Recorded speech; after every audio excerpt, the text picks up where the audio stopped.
వీడెవడండి బాబు! నిజమైన బాహుబలి అంటే ఇతడే కాబోలు. నోటి పళ్లతో సిమెంట్ బస్తాను లేపేశాడు. ప్రముఖ టూత్‌పేస్ట్ వారు చూస్తే వారి యాడ్‌కి బ్రాండ్‌గా పెట్టుకుంటారేమో!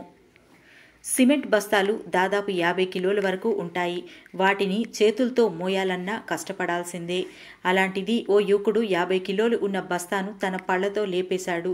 ఈ కుర్రాడి సామర్థ్యం నెటిజన్లను అబ్బురపరుస్తోంది. నోటితో ఒక బస్తాను మోస్తూనే తన భుజాలపై మరో 50 కేజీల సిమెంట్ బస్తాను పెట్టుకున్నాడు.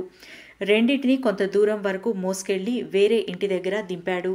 ప్రస్తుతం ఎక్కడో తెలియదు కానీ ఈ వీడియో సోషల్ మీడియాలో వైరల్ అవుతోంది.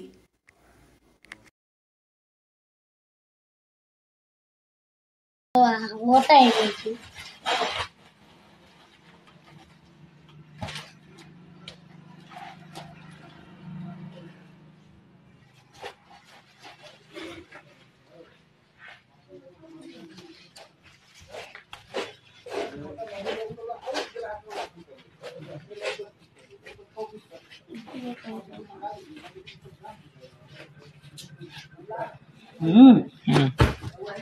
Yeah.